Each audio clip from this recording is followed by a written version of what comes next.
সুপ্রিয় চাকরি প্রত্যাশী ভাই ও বোনেরা, তোমাদের জন্য আজকে একটা নতুন একটা টপিক নিয়ে হাজির হয়েছি। আজকে আমি এটা তোমাদের কাছে একটা বিশেষ অফার হবে যে আমরা ইডিয়ম ফ্রেজ কয়েকটা মুখস্থ করে কীভাবে পরীক্ষায় কমন পাবো। মোস্ট ইম্পর্ট্যান্ট কয়েকটা ইডিয়ম ফ্রেজ তোমাদের সামনে নিয়ে হাজির হয়েছে, তোমরা পুরো ভিডিওটা লক্ষ্য করবে এবং এইরকম প্রতিদিন নিত্য নতুন ভিডিও পেতে আমাদের এই চ্যানেলটা সাবস্ক্রাইব করবে এবং পরবর্তী ভিডিও পেতে লাইক কমেন্ট শেয়ার করে রাখবে। প্রিয় ভাই ও বোনেরা, তোমরা একটু দেখো, লিখছি আমি idiom and phrases. Idiom and phrases এগুলো আমরা যেভাবে বাংলা অর্থ করি এভাবে অর্থ করলে আমরা কখনো মিনিং করতে পারবো না। তার জন্য আমাকে করতে হবে কি, এখানে যে ইডিয়ম ফ্রেজগুলো রয়েছে এগুলো অবশ্যই মুখস্থ করতে হবে, তোমাকে অর্থগুলো ভালো করে জানতে হবে। অর্থগুলো তোমরা যদি ভালো করে পারো তাহলে অবশ্যই তোমরা পরবর্তীতে যে তার মিনিং রয়েছে মিনিংগুলো সহজেই বুঝতে পারবে। দেখো, প্রথমেই লেখা আছে এ বেড অফ রোজেস, তার বাংলা হচ্ছে সুখকর অবস্থা। এখন যদি আমরা বলতে চাই এ মানে একটি, বেড মানে বিছানা, অফ রোজেস, রোজেস মানে গোলাপ, তাহলে গোলাপের বিছানা। তাহলে গোলাপের বিছানা যদি আমরা বলি তার কি অর্থ কি এটা ঠিক হবে? কখনোই হবে না। তাহলে গোলাপের বিছানা না, এটা হবে হচ্ছে সুখকর অবস্থা। তাহলে সুখকর অবস্থা এর দেখো মিনিংটা কি হয়, কমফোর্টেবল পজিশন। তাহলে আমরা জানলাম এই বেড অফ রোজেস মানে হচ্ছে কমফোর্টেবল পজিশন, বাংলা হচ্ছে সুখকর অবস্থা। পরবর্তী দেখো a bird brain. A bird মানে একটা পাখি, আর ব্রেইন মানে কি জ্ঞান বা বুদ্ধি।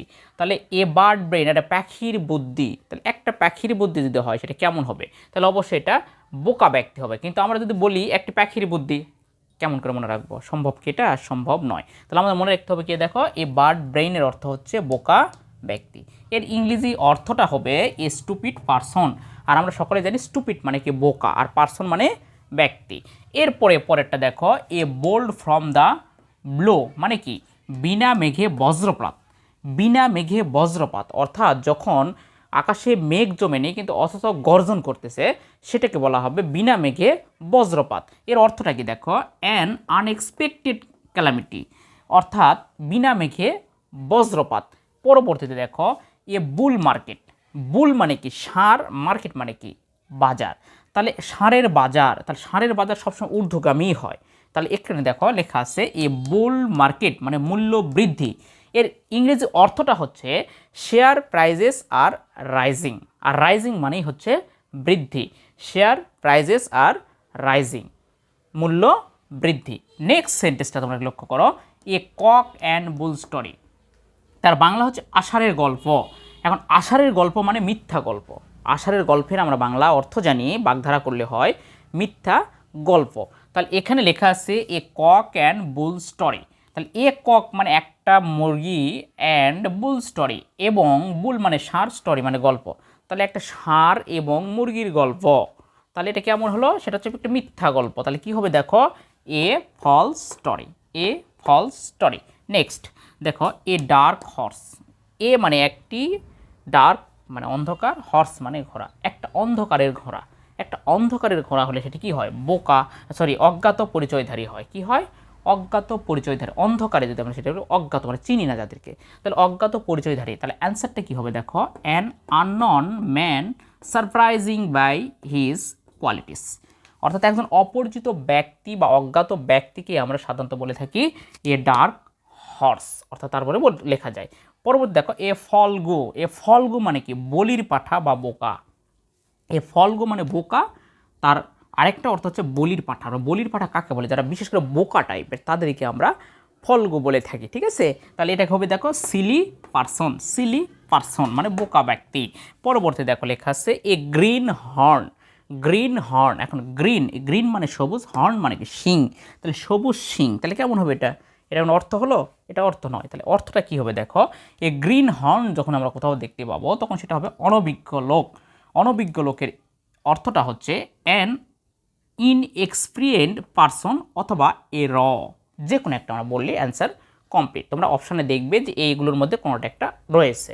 পরবর্তীতে দেখো a man of letter. A man of letter আমরা কত জায়গায় দেখছি এই ম্যান অফ লেটার। তার বাংলাটা হচ্ছে পণ্ডিত ব্যক্তি, অর্থাৎ যাকে খুবই জ্ঞানী ব্যক্তি, অনেক কিছু জানে তাদেরকে আমরা পণ্ডিত ব্যক্তি বলে থাকি, তাকে বলা হবে এ ম্যান অফ লেটার। যেমন এখানে লেখা আছে হাইলি রেসপেক্টেড এডুকেটেড পারসন, অর্থাৎ উচ্চ সম্মানীয় শিক্ষিত ব্যক্তি। তাহলে উচ্চ সম্মানীয় শিক্ষিত ব্যক্তি, এখন এটাই হচ্ছে হাইলি রেসপেক্টেড এডুকেটেড পারসন বা এ ম্যান অফ লেটার, অর্থাৎ পণ্ডিত ব্যক্তি। নেক্সট আরেকটা আছে দেখো, এ রাউন্ড ডজন। এখন রাউন্ড ডজন মানে রাউন্ড মানে কি গোলাকার, আর ডজন মানে কি ডজন, তাহলে এটার অর্থ কি গোল ডজন না, তাহলে অর্থটা কি এক ডজন। এই রাউন্ড ডজন মানে হচ্ছে এক ডজন। এখন এক ডজন আমরা কাকে বলি দেখো, এ ফুল ডজন, অর্থাৎ 12টায় হয় এক ডজন, তার বাংলা হচ্ছে এক ডজন। এখন লেখা আছে দেখো এ ফুল ডজন। নেক্সট পরে লেখা আছে দেখো, এ stitch in time, A stitch in time saves 9।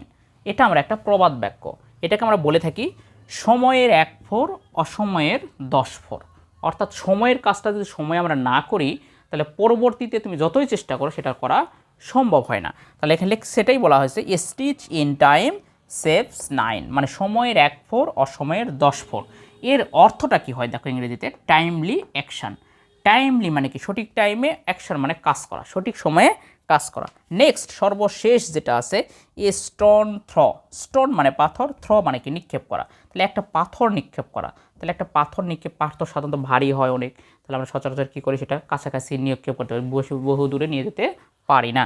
স্বল্প দূরত্ব, এ স্টোন থ্র মানে কি স্বল্প দূরত্ব, এটা হচ্ছে at a short distance, at a short distance. তাহলে শিক্ষার্থী বন্ধুরা তোমরা এটা একটু স্ক্রিনশট দিয়ে নিবে, তাহলে তোমরা একটু সুন্দর করে জানতে পারবে। আর যারা চাকরির পরীক্ষার জন্য বা অ্যাডমিশন পরীক্ষার জন্য দিতে চাচ্ছ তাদেরকে আমি ধারাবাহিকভাবে এই ক্লাসগুলো তোমাদের সামনে দিব, তোমরা অবশ্যই এগুলো মুখস্থ করবে, কারণ এগুলো বিগত সালে কোনো না কোনো বোর্ডে পড়েছে বা কোনো চাকরির পরীক্ষায় পড়েছে।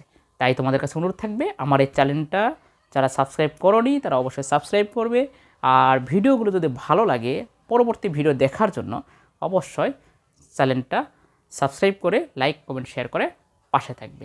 ধন্যবাদ সকলকে।